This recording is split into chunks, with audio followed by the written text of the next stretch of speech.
You lower your face toward a pool of brown water. An antelope drank here minutes ago. Mud swirls around your fingers, insects skate across the surface, and there is no filter, no bottle, no tap. So why are you not already dead?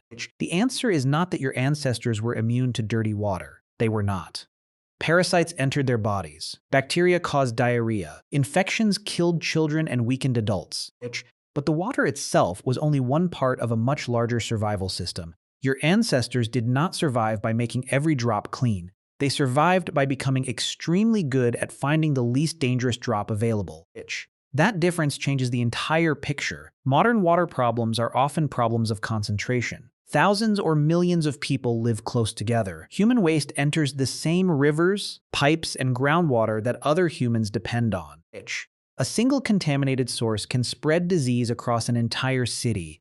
Early human groups were usually smaller and more mobile. A spring visited by a few families was not the same as a river receiving waste from an enormous settlement.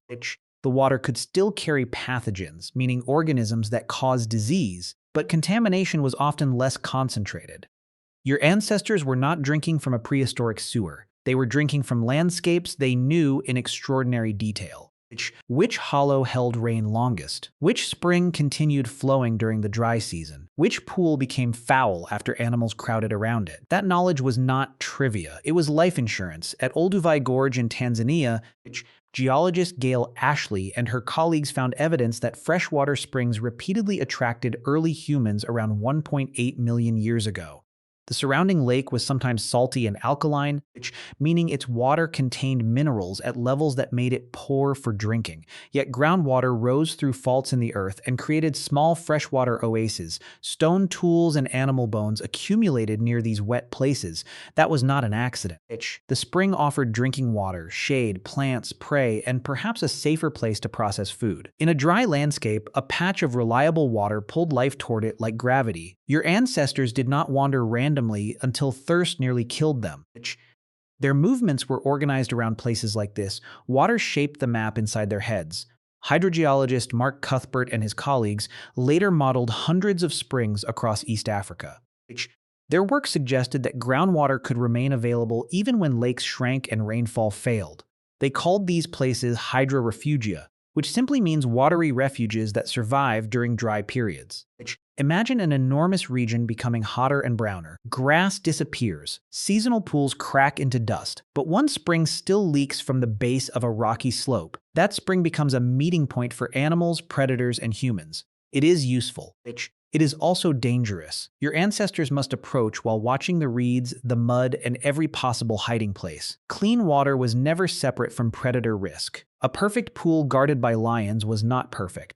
A muddy seat beside open ground might be safer, so water choice involved trade-offs. Taste mattered, smell mattered, clarity mattered, but visibility, animal tracks, nearby cover, and the freshness of the flow mattered too.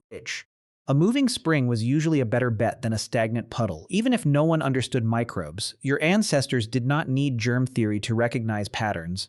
Drink here and stomach pain follows. Drink there and nothing happens. Animals avoid this pool. Birds gather near that patch of green. Repeated experience turned into tradition. Tradition turned into rules. Those rules could be taught through warning, imitation, and story long before anyone could explain the biology. But what happened when no spring was visible? Then the landscape itself became a container. Many hunter-gatherers have dug into dry riverbeds to reach water trapped beneath the sand. The top may look empty while damp layers remain below.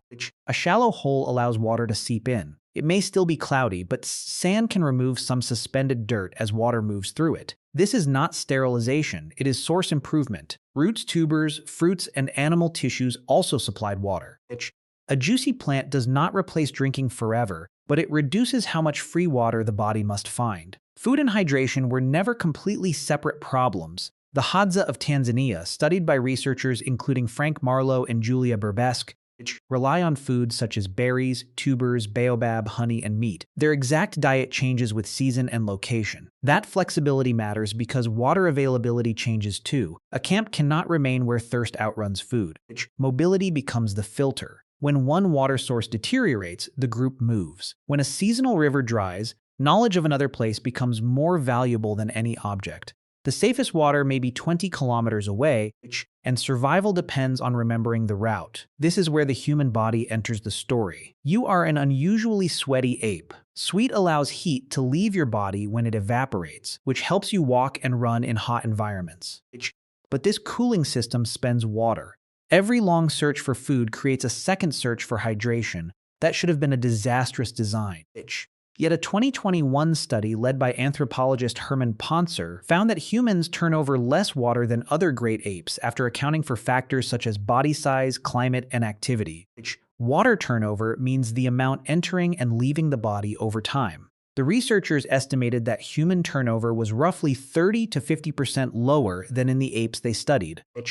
Your body appears to conserve water more efficiently than expected for such an active, sweating animal. That does not make dehydration harmless.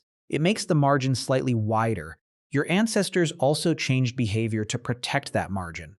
Travel could begin in the cooler morning. Rest could happen during the hottest hours. Shade reduced water loss. Group members could share information about distant sources instead of forcing everyone to search independently.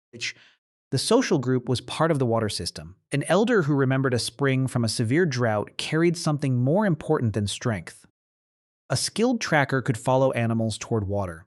A child could notice insects or vegetation that adults had overlooked. Knowledge distributed across several minds was harder to lose. What happens when water must travel with you? For much of early human history, containers made from skin, wood, bark, gourds, or other organic materials may have existed without surviving archaeologically. Organic material decays. Stone tools remain. Water bags disappear. This creates a misleading picture. The past may look empty because the most useful objects rotted away. Later evidence becomes clearer. At Diepkloof Rock Shelter in South Africa, archaeologist Pierre-Jean Texier and colleagues studied engraved ostrich eggshell fragments dating to about 60,000 years ago. Some fragments came from eggs deliberately opened in a way consistent with containers.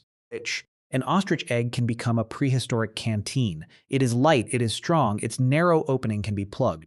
Ethnographic records from southern Africa show hunter-gatherers using ostrich eggshells to carry water and burying filled shells for later use. The archaeological finds at Diepkloof do not prove that every fragment held water, but they show that humans had developed carefully made portable containers by that time. That changed the geography of survival. Without a container, your body must repeatedly return to water. With a container, water can move toward camp. A hunter can travel farther. A family can cross a dry stretch. A cache can wait beneath the sand for a future journey. The most important invention may not have made water cleaner. It made water portable. Fire eventually offered another possibility. Boiling can kill many pathogens, but routine prehistoric water boiling is difficult to prove. A fire alone is not enough. You also need a heat-resistant container or a method such as dropping heated stones into liquid. Archaeologists have found likely boiling stones at Shudongo in northern China, dating to roughly 11 or 12,000 years ago. That is very late in the human story. Earlier humans may sometimes have heated liquids, but evidence does not support the comforting idea that everyone boiled every drink. Fuel costs time, containers matter, hot water must cool. During a daily search for hydration, drinking directly was often faster, so your ancestors accepted risk. Not blindly strategically, they preferred flowing water over stagnant water when possible. They remembered reliable springs. They avoided sources associated with sickness. They gained moisture from food. They traveled at cooler times. They carried water once technology allowed it, and sometimes they still became ill. This is the part romantic stories remove. Natural does not mean safe. A clear mountain stream can contain parasites. A pool can hold bacteria without smelling strange. A carcass upstream can contaminate water that looks perfect. Early humans suffered from intestinal disease, worms, and repeated infections that left little direct trace in the archaeological record. Survival does not mean comfort. It means enough people lived long enough to continue. A child with severe diarrhea could die quickly. An injured adult might fail to reach the next spring. Drought could force humans and animals into the same shrinking pools, increasing both contamination and conflict. The danger rose precisely when water became most valuable. Now reconstruct one day. You wake before sunrise in a small camp near a rocky ridge. Your mouth is dry. The nearest surface pool vanished days ago, but an older woman remembers a seep beyond a stand of thorn trees. She visited it during another dry season when she was young. You leave while the air is cool. A hunter carries an empty skin bag. Another person watches for fresh hoofprints. The group does not follow the animals blindly because predators use the same paths, but the tracks confirm that something ahead is still drinking. By midday, the ridge appears. Green plants cluster below a crack in the rock. Water gathers slowly in a shallow basin. It is not crystal clear. Tiny insects touch the surface. Mud clouds the edge. But the water is moving, there is no dead animal nearby, and the ground offers a wide view of approaching danger. You drink. The first mouthful is not a symbol of purity. It is a calculated victory. The group fills the container, rests in shade, and leaves before large animals arrive in greater numbers. Back at camp, the water is shared. No laboratory tests it. No machine cleans it. The safety comes from timing, location, memory, observation, and restraint. Then comes the reversal. Agriculture should have solved the water problem. Permanent villages could be built beside rivers. Wells could be dug. Pots could store more water than an eggshell ever could. Food production could support more people, but settlement created a new danger. More people produced more waste in the same place. Domesticated animals lived nearby. Water sources were used repeatedly. Pathogens gained dense, stable populations through which they could spread. The village brought water closer. It also brought contamination closer. This does not mean farming was simply a mistake. It means progress changed the kind of risk. Mobile foragers often faced scarcity and uncertainty. Settled communities gained storage and infrastructure, but created powerful new routes for infectious disease. Modern clean water systems are a response to that later world. Treatment plants, protected wells, sewers, and pipes do something your ancestors could not do. They separate drinking water from waste at enormous scale. The glass beside you is not evidence that modern humans became weaker. It is evidence that billions of people learned to cooperate around an invisible threat. Yet the ancient lesson remains. Your ancestors survived because water was never treated as a simple object. It was a place, a route, a memory, a social promise. The water in front of you today may look effortless, but an entire civilization stands behind it. Reservoirs, workers, pumps, chemicals, laws, and buried pipes repeat the same basic task that once occupied every dry season journey. Find the safest available source and protect it from danger. You no longer lower your face toward a muddy pool while watching for lions. But you are still alive for the same reason. Someone learned where safe water comes from, and someone remembered to bring it home.